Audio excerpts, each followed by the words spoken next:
WhatsApp guys, welcome back to my channel and guys good morning. तो कैसा है आप लोग? आशा करता हूँ आप लोग बिल्कुल ठीक होंगे।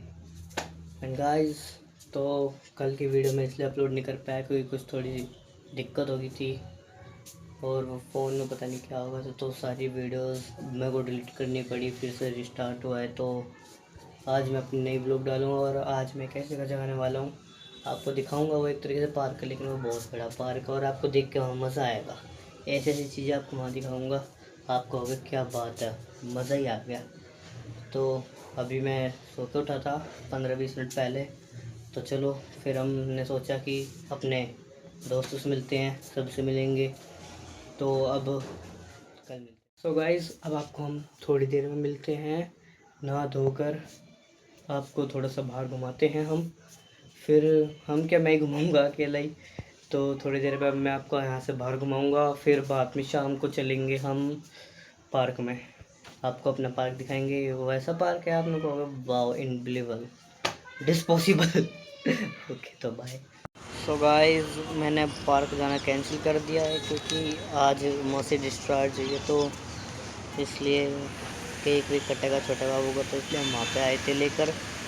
तो आज जाना बंद हुआ है। तो आज मैं आपसे कुछ डिस्कस करने वाला था आपको उस बात को लेके। बड़े बड़े जो क्रिएटर है, यूट्यूब क्रिएटर्स, गेमर्स एंड उनको लेके कि कुछ के अंदर कितना एटीट्यूड मतलब मेरे हिसाब से दिखता है, कुछ के अंदर नहीं है। कुछ को लेके कुछ वो है कि जो मेरे टॉप 1 पे है, जिनको मैं सबसे ज़्यादा पसंद करता हूँ। और कुछ ऐसा बताऊँगा जिनके अंदर बिल्कुल भी पैसों का घमंड नहीं है, बिल्कुल भी मतलब कुछ वो नहीं है किसी कोई घमंड, क्योंकि उनको पता है कि पैसे वो कैसे आते हैं, हम इस स्टेज पे कैसे पहुँचे हैं। सपोर्ट से पहुँचे, घर वालों के सपोर्ट, अगर घर वालों की सपोर्ट ना होती तो वो कैसे होती।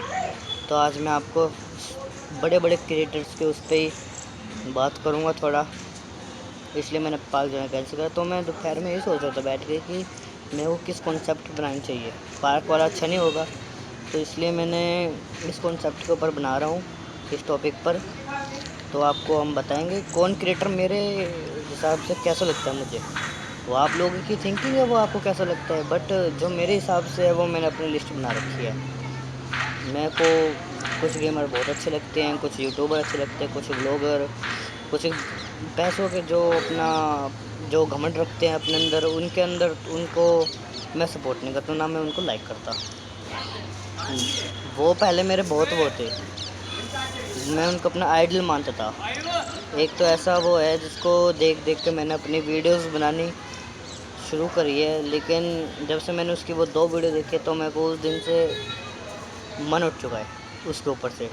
अब मेरा आइडल सिर्फ एक है, वो है टेक्नो गेमर उज्जवल भाई, क्योंकि मैं उसकी जो वीडियो है समथिंग समथिंग समथिंग 12 साल की उम्र से देखता आ रहा हूँ उसकी वीडियो, और मेरे को तो वो बहुत अच्छा क्रिएटर लगता है, एक नंबर का क्रिएटर है वो।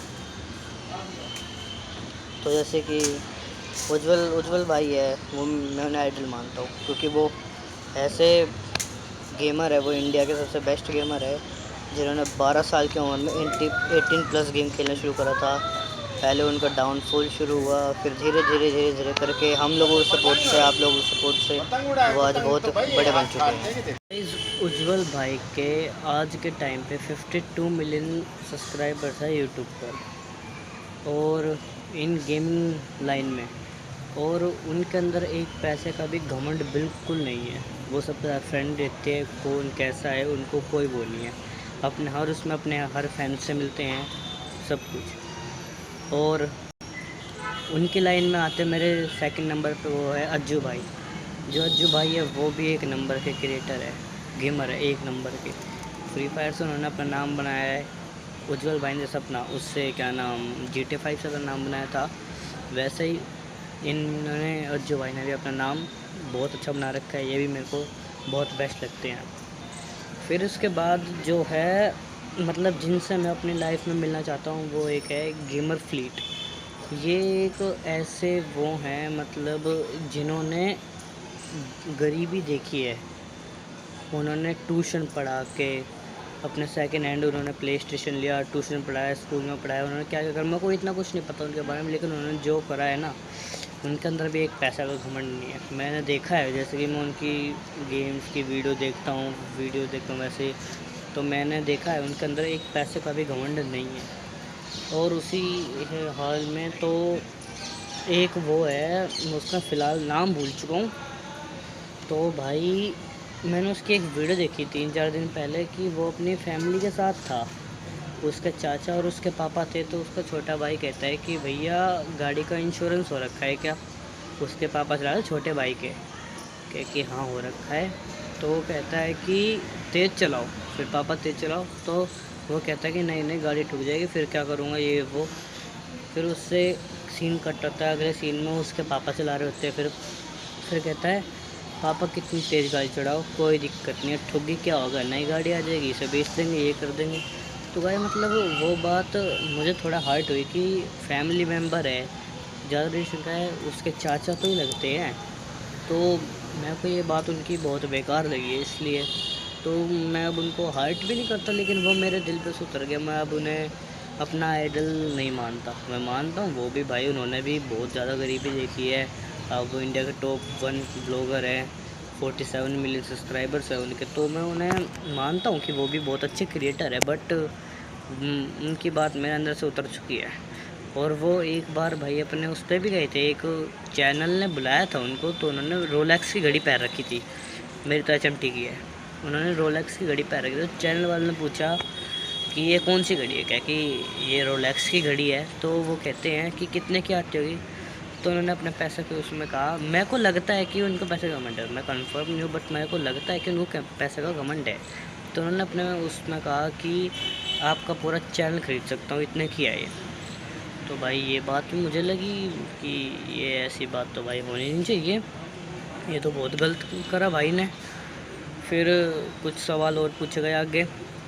वो कहते हैं कि पता नहीं मैं वो सवाल भूल गया क्या था, तो वो अपनी घड़ी पे उंगली मारते 3-4 बार। तो जो जो उनको इंटरव्यू ले रहा था, तो वो भी थोड़ा शौक हो गया कि ये तो जैसे कि वीडियो देखी है, तो मैं मानता हूँ इन्होंने वो है। तो ये भाई वो क्रिएटर ऐसे कुछ ऐसे क्रिएटर है जिनका भी मैंने आपको बताया है, उनके कंटेंट अच्छे होते हैं, थंबनेल अच्छी होती है, उन पे एडिटिंग आती है, उनको स्टार्टिंग से ही एडिटिंग आती थी।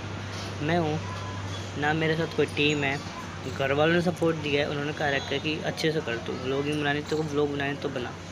तो बट गाइस, तो मेरा मेन, अगर मैं अपना मेन गोल दो मैं बनना चाहता था, वो मैं गाइस बनना चाहता था एक क्रिकेटर, कि बहुत अच्छा क्रिकेटर बनूंगा। क्रिकेट में मैं अपना आइडल मानता हूँ धोनी सर को, MS धोनी को मैं अपना आइडल मानता हूँ क्रिकेट के लाइन में। उनसे ऊपर मेरे लिए कोई है ही नहीं। अगर मैं क्रिकेट में आया तो क्रिकेट में मैं इसलिए नहीं आया क्योंकि गाइस मेरा फाइनेंस मतलब पेरेंट्स का फाइनेंशियल कंडीशन थोड़ा वैसा है, अलग है, मतलब ठीक नहीं है अच्छे से। तो आपको तो पता ही है कितना कंपटीशन आज के टाइम पर उसमें, तो इसलिए क्रिकेट में मैं हो नहीं पाया। तो जैसे कि आपको मैं बता रहा हूँ, क्रिकेटर बनना चाहता था, लेकिन फिर मैंने व्लॉगिंग की लाइन चुनी। अब मैं व्लॉग बना रहा हूँ, साथ में पढ़ भी रहा हूँ, मैं 12th में हूँ और 12th का मेरा मिड आ चुका है। तो जैसे कि आपको हम बता रहे हैं, तो मैं अब व्लॉग बना रहा हूँ, तो मेरे पे, मैं अगर सही बताऊँ, मेरे पे इतनी सी भी एडिटिंग नहीं आती है। जो इतनी सी होती है ना चुन्नू भर भी, मेरे पे वो एडिटिंग भी नहीं आती है, और मैं इस लाइन में उतर चुका हूँ। कुछ लोग मेरी ये बात सुन के वो ये बोलेंगे कि एक मुँह उठा के आ जाते हैं ये वो। मृदुल भाई है, मृदुल भाई भी क्या आते, उन पे आती थी, उनको पता नहीं कहाँ गए थे कहाँ नहीं गए थे।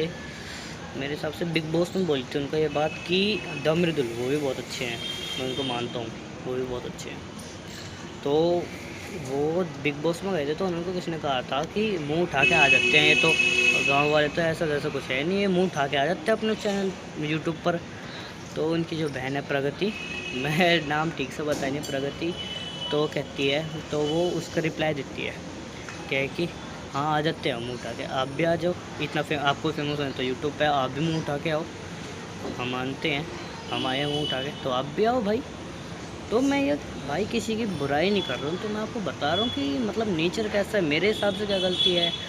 अब मैं आपको, हाँ याद आ गया, सौरव जोशी थे वे, जो सौरभ जोशी है उनकी एक बात और बता देता हूँ। सौरभ जोशी जो हैं मतलब कुछ अपनी पब्लिसिटी, व्यूज़ और इनके लिए वो करते हैं, फैंस से मिलते हैं। कुछ दिनों पहले उनके 2 फैंस आए थे राजस्थान से, तो वो उनकी सोसाइटी के बाहर 3 दिन खड़े रहे। 3 दिन तक वो मतलब बाहर ही रहे। तो सौरभ भाई सोसाइटी से अगर बाहर जाते हैं फुल इग्नोर, उनकी तरफ देखते भी नहीं, अपनी गाड़ी जी वैगन लेकर चले जाते हैं। फिर मैंने 2-3 क्लिप और देखी, उसमें देखते सोसाइटी के गेट तक आते हैं, गाड़ी मोड़ के उल्टे ले जाते हैं। तो भाई मैं ये नहीं मानता जिन लोगों ने उनको इतना ऊपर पहुंचाया उन्हीं के सपोर्ट से तो गए हैं, ये थोड़ी कि ऐसे आगे और चले गए, उन्हीं के सपोर्ट से गए हैं इतने ऊपर तक। मैं मानता हूँ उज्जवल भाई है, फैंस से मिलते हैं, सारे जो जितने भी क्रिएटर्स का मैंने आपका नाम लिया फैंस से मिलते हैं। सौरभ भाई है, ये पब्लिसिटी के लिए मिल रहा है उनसे फ़िलहाल के टाइम पे, तो मेरे को तो लगता है पब्लिसिटी से मिलता है। आपके ओपिनियन अलग है, मेरा ओपिनियन अलग है, तो भाई अपनी पब्लिसिटी के लिए मिल रहा है उनसे, मैं मानता हूँ। मैं मानता हूँ, आप लोगों को मुझे पता नहीं, बट मैं मानता हूँ कि वो अपनी पब्लिसिटी के लिए ही मिल रहा है उन लोगों से। सो वो 3 दिन तक खड़े रहते हैं, आपने चले जाते, तो उन्होंने कहा कि भाई इनसे मन उतर चुका है। तो झूठ नहीं कहूँगा, उनसे इनके 1 से 2 मिलियन सब्सक्राइबर तो घटे थे उस बात से लेकर। फिर इन्होंने बाद में इन्होंने उनसे फैंस से मिलना शुरू करा, जब जाके इनके फिर से बढ़े हैं, जब जाके 47 मिलियन फिर से हुए हैं। तो मैं बुराई नहीं कर रहा हूँ सौरभ भाई आपकी, अगर आप ये मेरा व्लॉग देखोगे तो मैं आपको बुराई नहीं कर रहा हूँ, तो बट मैं आपको बस बता रहा हूँ कि अपने आप को अगर आप फेम में लाना चाहते हो तो आपको थोड़ा करना पड़ेगा। अगर आप लोगों को मेरी कोई बात बुरी लगी हो तो सॉरी, मैं उसके लिए बता रहा हूँ, तो मैं अपनी गलती एग्री करूँगा। अगर आप लोगों को मेरी बात थोड़ी भी बुरी लगी हो तो गाइज़ ये मेरा ब्लॉग यहीं पे ख़त्म करता हूँ। और अगर आपको व्लॉग अच्छा लगा होगा तो चैनल को लाइक, सब्सक्राइब एंड शेयर ज़रूर करें। तो अब हम आपसे मिलते हैं कल एक नए कंटेंट, नए एडवेंचर के साथ। तब तक के लिए बाय।